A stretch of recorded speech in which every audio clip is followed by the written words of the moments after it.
The quantum arrays at Luna Base hummed with an unfamiliar resonance as Dr. Sarah Chen stared at her monitoring screens in disbelief. After 15 years of searching the cosmos for signs of intelligent life, the signal was unmistakable, a perfectly ordered sequence of pulses that could only be artificial in origin. "Director Walsh," she called, her voice steady despite her racing heart. "I think you need to see this." The signal had appeared suddenly, emerging from the direction of the Carina Nebula, its pattern distinct from the usual cosmic background radiation. As James Walsh approached, his weathered face illuminated by the holographic displays, Sarah could see the same recognition dawning in his eyes. "How long has it been transmitting?" he asked, leaning closer to examine the waveform analysis. "That's the thing," Sarah replied, pulling up additional data streams. "According to our deep space monitoring network, it just started. No build-up, no warning. One moment nothing, the next." She gestured at the pulsing patterns. "This." The implications were clear. Whatever had generated this signal possessed technology far beyond humanity's current capabilities. The ability to project such a focused beam across thousands of light years without degradation spoke of an advanced civilization, one that likely had mastered technologies Earth's scientists had only theorized about. Within hours, the Luna-based discovery sparked a global response. The United Earth Council convened an emergency session. Military assets were quietly repositioned, and the world's leading scientists and linguists were assembled to decode the message hidden within the signal's complex patterns. It took 3 days of continuous analysis before Dr. Chen's team made their first breakthrough. The signal contained embedded mathematical sequences, prime numbers, Fibonacci series, and more complex patterns that suggested a universal language based on fundamental cosmic constants. But it was what came after the mathematical primer that changed everything. As the team decoded more of the message, they found detailed technical specifications for a device, what appeared to be a faster-than-light communications array. "They're giving us the blueprints for real-time interstellar communication," Sarah explained to the hastily assembled Council of Scientific Advisory. "But more than that, they're testing us. The specifications are incomplete. There are deliberate gaps in the data. They want to see if we can fill in the missing pieces." The next 6 months saw humanity's greatest minds working in concert, pushing the boundaries of theoretical physics and engineering. The project, dubbed Beacon Initiative, became the focal point of human scientific endeavor. Countries that had once been rivals now shared research and resources, united by the common goal of proving humanity's worth to whatever civilization had sent the signal. It was during the construction of the first prototype that they received the second signal. This one was different, shorter, more direct. It contained visual data, images of sleek vessels approaching the solar system, along with what appeared to be a formal introduction to something called the Nexary Alliance. The message was clear. They were coming. The completion of the communication array coincided with the Nexary fleet's arrival at the edge of the solar system. 7 vessels, each larger than anything humanity had ever constructed, emerged from what appeared to be tiers in the fabric of space itself. The first real-time conversation between humanity and the Nexary representatives was broadcast globally. Billions watched as the alien delegates, tall, elegant beings with iridescent skin and compound eyes, addressed the United Earth Council. "We have observed your species' response to our test," the lead delegate, who introduced itself as First Speaker Vexera, announced. "Your ability to complete the communications array demonstrates promising potential. The Nexary Alliance extends an invitation to humanity. Join us, submit to our guidance, and we will elevate your species to new heights."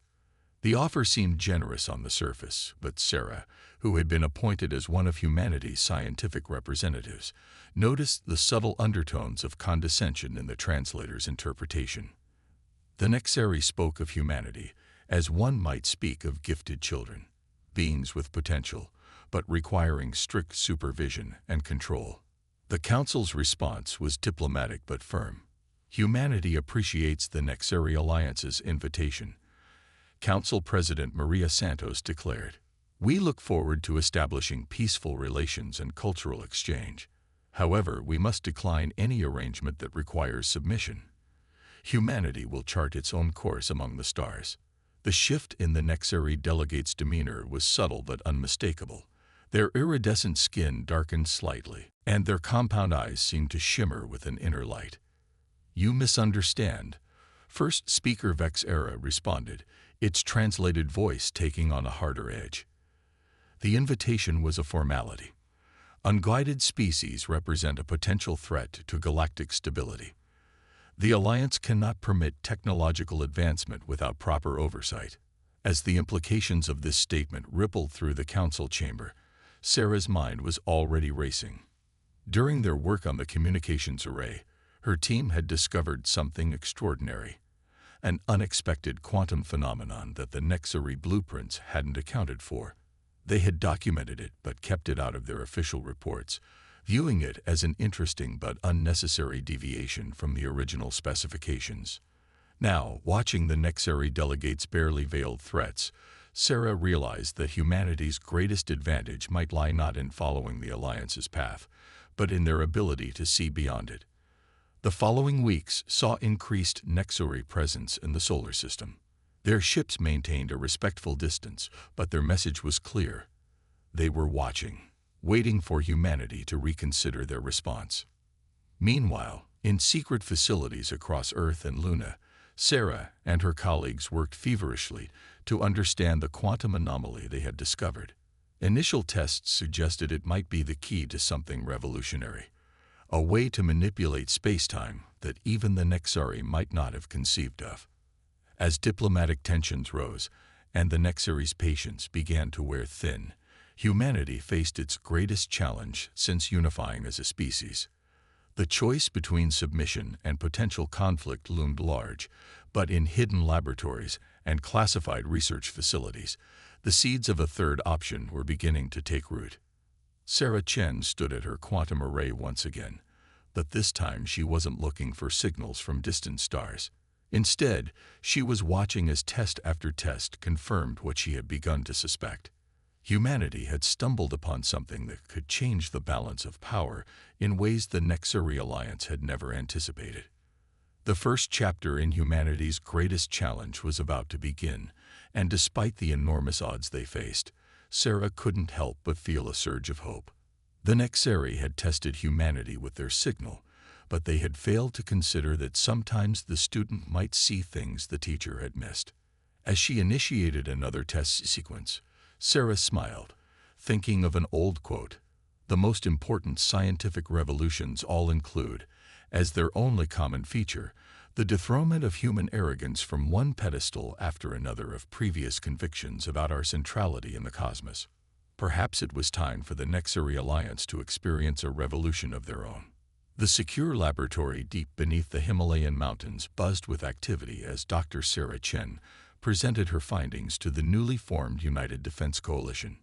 Military leaders, scientists, and government officials from across the globe gathered around the quantum demonstration chamber, their faces illuminated by the ethereal blue glow of the experimental apparatus. The Nexari's technology is based on conventional quantum mechanics, Sarah explained, manipulating the holographic display.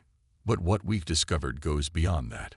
We're not just observing quantum states, we're creating new ones that shouldn't theoretically exist. Colonel Maya Rodriguez, the coalition's military liaison, leaned forward. "And you're certain the Nexari don't have this capability?" "Based on the technical specifications they provided, no," Sarah replied. "Their entire technological framework is built on a more limited understanding of quantum mechanics. They've mastered what they know, but they stopped looking for alternatives centuries ago." The quantum anomaly they had discovered had proven to be far more significant than initially thought. While the Nexari manipulated existing quantum states with unprecedented precision, humanity had stumbled upon a way to generate entirely new quantum configurations, ones that defied conventional physical laws. Dr. James Walsh, now heading the Coalition's research division, stepped forward. "We've already successfully miniaturized the technology. The prototype defensive shields are ready for full-scale testing. The demonstration that followed left even the most skeptical observers speechless. As the quantum shield activated around a test vehicle, sensors showed something remarkable. The protected space existed simultaneously in multiple quantum states, making it virtually impervious to conventional energy weapons. But the implications went far beyond defensive capabilities. The new quantum states could be harnessed for propulsion, communication, and energy generation in ways that even the next series advanced technology couldn't match. The coalition wasted no time. Over the next 3 months, production facilities were established in secret locations across the globe. The quantum shield technology was refined and integrated into existing military and civilian infrastructure. Ships were retrofitted, defensive installations were upgraded, and a new generation of weapons was developed, all utilizing the unique properties of the artificial quantum states. Meanwhile, the diplomatic situation with the Nexari Alliance continued to deteriorate. Their ships had moved closer to Earth, and their demands for submission had grown more insistent. But humanity had used this time wisely, preparing for what seemed an inevitable confrontation. Sarah worked tirelessly with her team, pushing the boundaries of their discovery. Each breakthrough revealed new possibilities, new ways to utilize the artificial quantum states. But it was during a late-night experiment that she made her most startling discovery yet. The quantum fields aren't just defensive, she explained to Colonel Rodriguez and Dr. Walsh during an emergency briefing. They're adaptive. They learn from each interaction, becoming more efficient, more powerful. The more the shields are tested, the stronger they become. This revelation changed everything. What they had created wasn't just a new technology. It was an evolving system, one that could potentially grow beyond anything the Nexari had ever developed. The coalition accelerated its preparations. Training programs were established to prepare pilots and crews for the new technologies. The quantum shields were installed on key installations worldwide, and a fleet of advanced ships was constructed in secret facilities on Mars and Luna. But perhaps the most significant development came from an unexpected quarter. Dr. Yuki Tanaka, a theoretical physicist working with Sarah's team, discovered that the artificial quantum states could be used to detect and track Nexari vessels, even when they attempted to conceal themselves. Their stealth technology relies on conventional quantum principles, Yuki explained during a demonstration. Our new quantum sensors can detect the distortions they create in spacetime.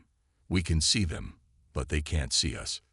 This strategic advantage would prove crucial in the coming conflict. The coalition began mapping Nexari fleet movements throughout the solar system, gathering intelligence that would be vital for Earth's defense. As the preparations neared completion, Sarah found herself working late one night in the Himalayan facility.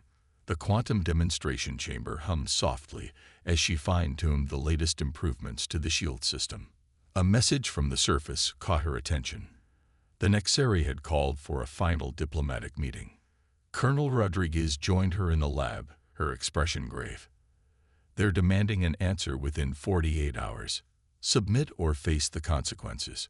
Sarah looked at the quantum shield prototype, its ethereal glow reflecting off the chamber walls.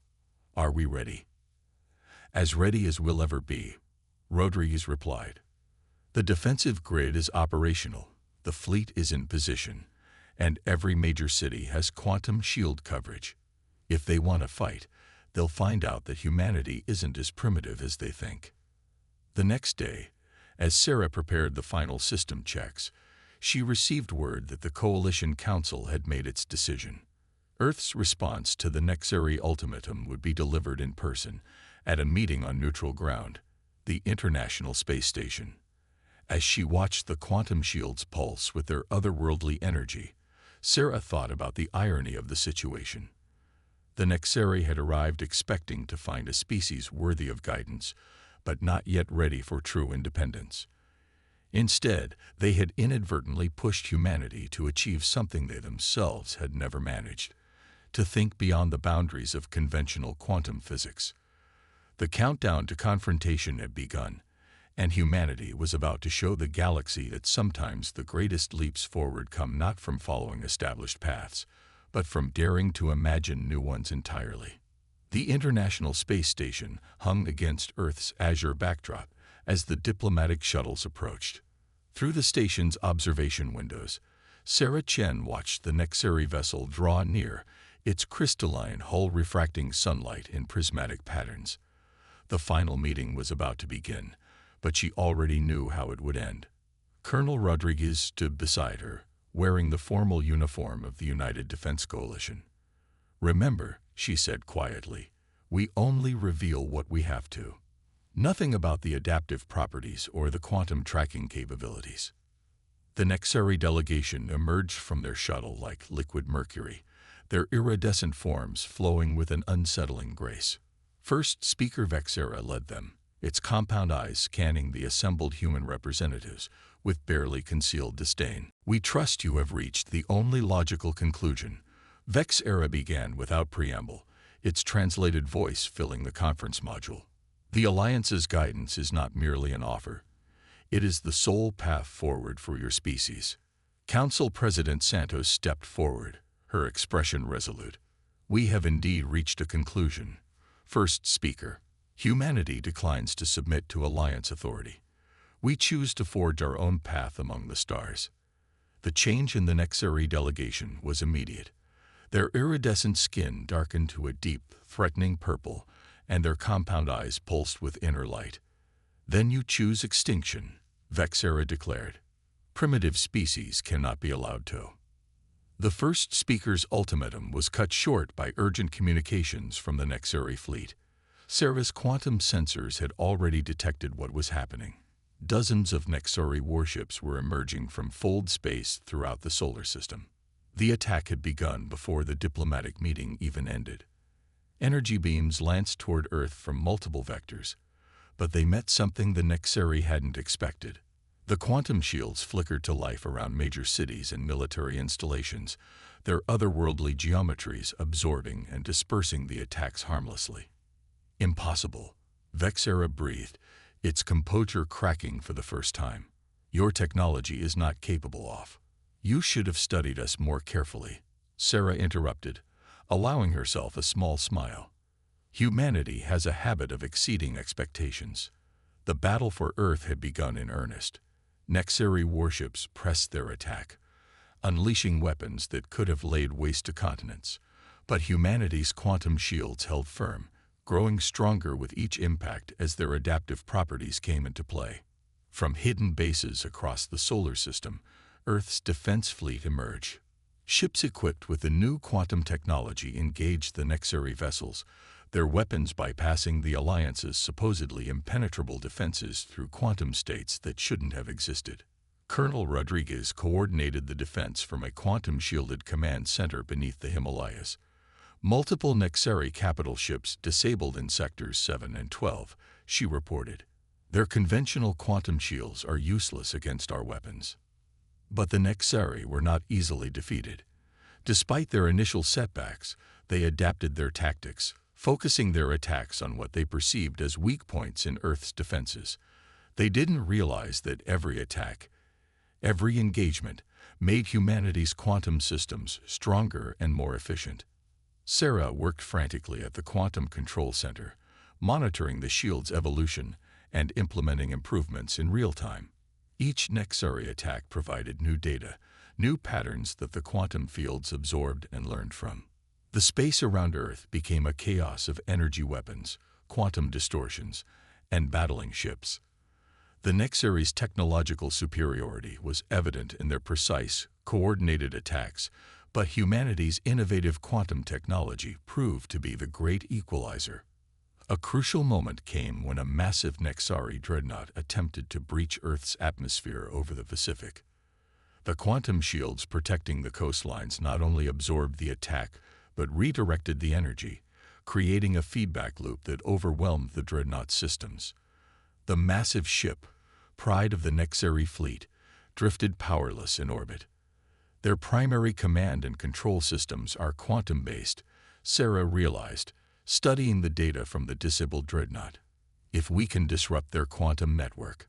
She quickly shared her findings with Colonel Rodriguez and the Defense Coordination Team. A new strategy was formulated. Instead of trying to defeat the Nexeri ships individually, they would target the quantum communication network that coordinated the entire fleet.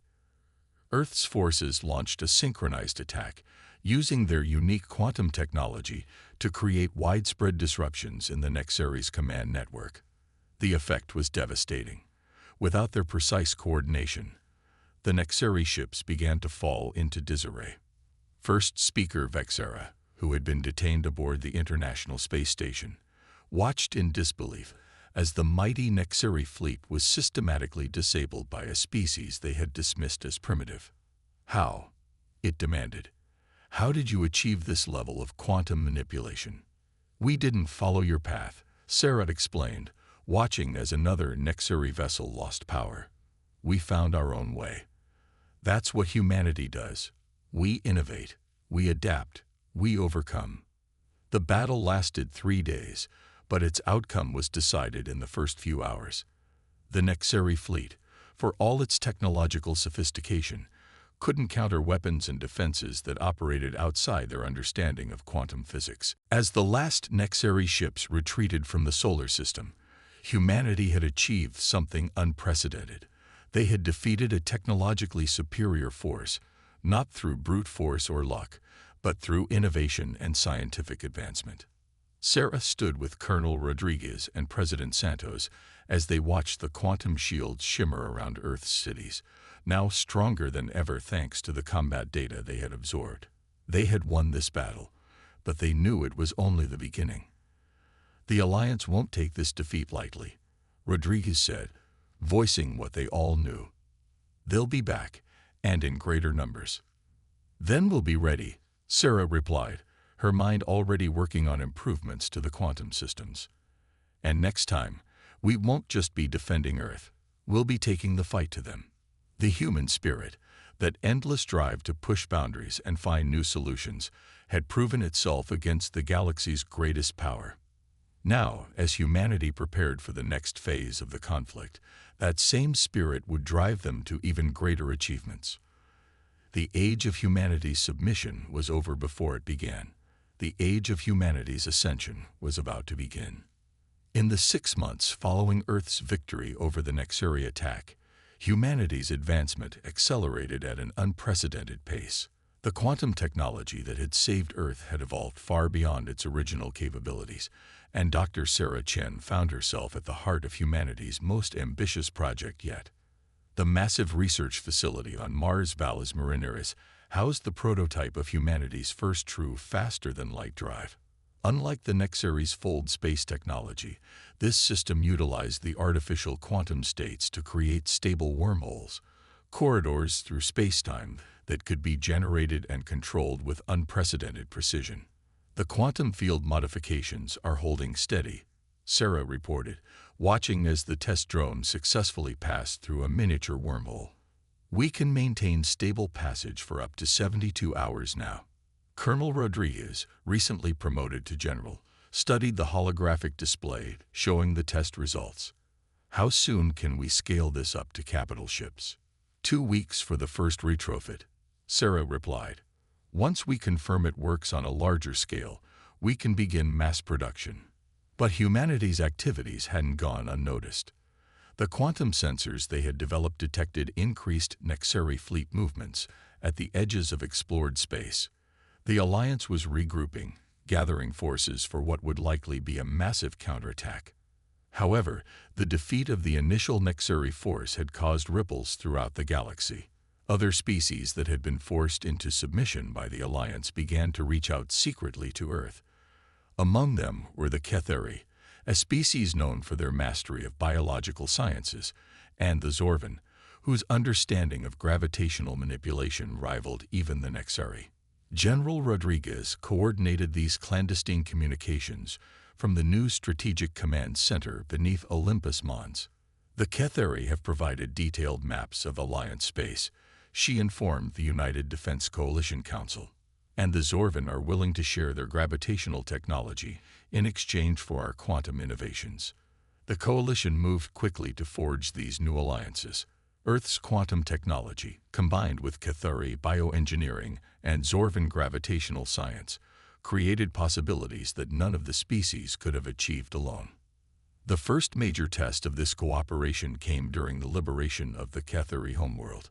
A fleet of Earth vessels, equipped with the new wormhole drive and enhanced with Zorvan gravitational weapons, emerged from quantum-generated corridors directly above key Nexari control centers.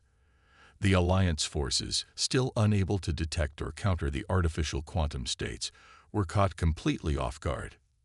Sarah watched the operation from the Quantum Control Center on Mars, coordinating with Cathari scientists to ensure the wormhole network remained stable. "Multiple successful breaches confirmed," she reported. "The Nexari defense grid is offline." The liberation took less than 6 hours. Without their quantum communication network, the Nexari forces fell into disarray. The Cathari resistance, armed with quantum-enhanced weapons, quickly overwhelmed the confused occupiers. This victory marked a turning point. Other subjugated species, seeing that the alliance wasn't invincible, began their own uprisings. The Nexari found themselves fighting on multiple fronts, their once absolute control of the galaxy crumbling. But humanity's greatest achievement came from an unexpected direction. While studying the interaction between their artificial quantum states and Zorvan gravitational technology, Sarah's team made a revolutionary discovery. The quantum fields could be used to manipulate gravity waves across vast distances, creating a new form of faster-than-light communication that was completely untraceable by conventional means. "It's not just communication," Sarah explained to the Coalition Council. "We can use this principle to create a network of linked quantum fields throughout explored space. Any ship with our technology could potentially travel anywhere in the network almost instantaneously." The implications were staggering. While the Nexari relied on predetermined fold space routes for their fleets, humanity and its allies could move freely through the quantum network, appearing anywhere, anytime. Construction of the network began immediately.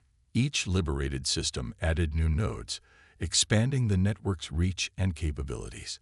The quantum fields continued to evolve and adapt, becoming more efficient with each new connection. The Nexari Alliance, for the first time in its long history, found itself on the defensive.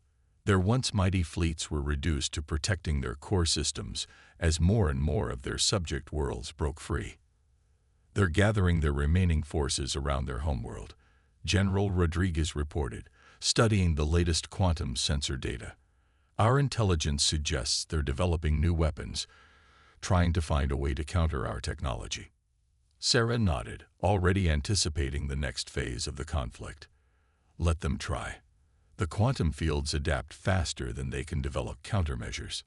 Besides," she added with a slight smile, "we haven't shown them everything we can do yet." The next major offensive was already in planning.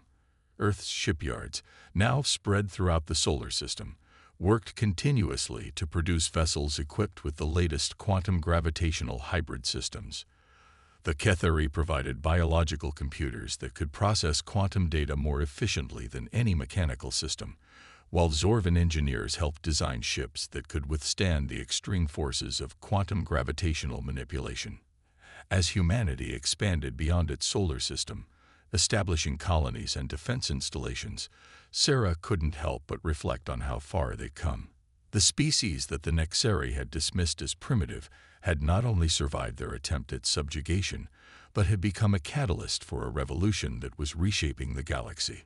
The quantum network continued to grow, each new connection making it stronger, more adaptive. Humanity's ships could now traverse vast distances in moments, coordinate attacks with perfect precision, and communicate instantly across the galaxy. The stage was set for the final confrontation with the Nexari Alliance. But this time, humanity wouldn't be fighting alone. They had shown the galaxy that innovation and cooperation were stronger than domination and control. As Sarah watched another successful test of the quantum network from her lab on Mars, she knew that whatever the Nexari were planning, humanity and its allies would be ready. The great push into the galaxy had begun. and there would be no turning back. The Nexari homeworld hung like a jewel in space, its crystalline cities refracting starlight in dazzling patterns. From the bridge of the Earth flagship Quantum Dawn, Dr. Sarah Chen watched as the combined fleet of humanity and its allies emerged from the quantum network. Thousands of ships, representing dozens of formerly subjugated species, took up position around the planet. General Rodriguez stood at the command station, her holographic displays showing the positions of every vessel in real time through the quantum network. "The Nexari defense fleet is moving to intercept," she reported, "but they're maintaining a defensive posture. They know they can't match our numbers anymore." The last year had seen the Alliance's empire crumble system by system. Their once mighty armada had been whittled down by hit-and-run attacks through the quantum network, while their subject worlds slipped from their grasp. Now, only their core systems remained. "We're receiving a transmission," the communications officer announced. "It's from the High Council chamber." The holographic display flickered to life, revealing first speaker Vexera. The once proud Nexari leader's iridescent skin had dulled to a pale gray, its compound eyes lacking their former brilliance. "You have won," it stated simply. "The Alliance surrenders unconditionally." But Sarah noticed something in the quantum field readings that made her blood run cold. "It's a trap," she called out, her fingers flying over the control panel. "They're generating some kind of quantum pulse from the planet's core." The Nexari had turned their entire homeworld into a weapon, using their remaining resources to create a massive quantum disruption device. If successful, it would destroy the artificial quantum states that humanity relied upon, leaving their fleet stranded and vulnerable. "All ships, emergency protocols," General Rodriguez commanded through the quantum network. But instead of retreating, Sarah had a different idea. "The pulse is based on conventional quantum mechanics," she explained quickly. "If we can synchronize our quantum fields, we might be able to not just block it, but redirect it." Through the quantum network, Sarah coordinated with the fleet's scientists. Every ship's quantum system was linked, creating a vast, interconnected field of artificial quantum states. When the Nexari weapon fired, its energy was caught in the field, transformed, and redirected. The result was spectacular. Instead of destroying the fleet's quantum technology, the pulse was converted into new quantum states that expanded the network's capabilities exponentially. The Nexari's final weapon had only made their opponents stronger. In the stunned silence that followed, Sarah opened a channel to the High Council chamber. "You still don't understand," she said to Vexera. "Your greatest mistake wasn't in underestimating our technology. It was in believing that dominance was the only path to advancement." The surrender that followed was genuine this time. As Earth forces secured the Nexari capital, they discovered something surprising. Not all Nexari supported the Alliance's philosophy of domination. A significant portion of their population had long argued for cooperation rather than control, but their voices had been suppressed by the ruling council. In the days that followed, representatives from Earth, the former Alliance worlds, and the Nexari reform movement gathered to shape the future of galactic civilization. The Quantum Dawn's conference room became the birthplace of the Galactic Concordat, a new interstellar agreement based on cooperation, mutual advancement, and respect for each species' right to self-determination. "The quantum network will be open to all members of the Concordat," Sarah announced to the gathered delegates. "But more importantly, we'll all work together to explore its possibilities. Every species brings unique insights, different ways of thinking that could lead to new discoveries." The Nexari scientists, freed from the constraints of their former government's rigid thinking, were particularly eager to study the artificial quantum states that had defeated them. Their centuries of quantum expertise, combined with humanity's innovative approach, promised to unlock even greater discoveries. General Rodriguez, watching the former enemies working together, smiled. "You know, for a species that was supposed to submit to alien authority, we've done pretty well for ourselves." Sarah nodded, but her mind was already racing with new possibilities. The quantum network was evolving in ways they hadn't anticipated, showing signs of connections to dimensions and realities they had never imagined. "We're just getting started," she replied. "The real exploration is about to begin." 1 year later, Sarah stood in the new Concordat Science Academy on Earth, addressing the first class of students from across the galaxy. Humans, Nexeri, Ketheri, Zorvan, and dozens of other species sat together, ready to learn and discover. "The universe is full of wonders we haven't even dreamed of yet," she told them. "But the greatest discovery we've made is that we're all stronger when we work together. Every species brings something unique to our understanding of the cosmos. Every different perspective helps us see things in new ways." The quantum network had grown to encompass thousands of systems, its capabilities expanding as each new species added their knowledge and insights to its development.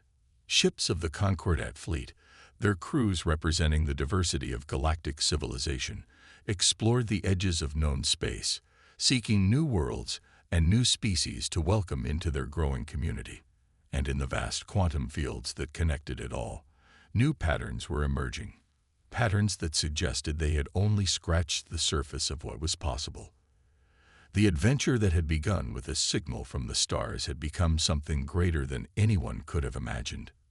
Humanity had not just survived its trial by fire. It had helped forge a new era of galactic civilization, not through conquest or submission, but through innovation, cooperation, and the unquenchable desire to explore and understand. As Sarah looked out at the eager faces of her students, she knew that the greatest chapters of their story were still to come. The stars beckoned, full of mysteries waiting to be solved, and together they would find answers that none of them could have discovered alone. The true age of discovery had begun.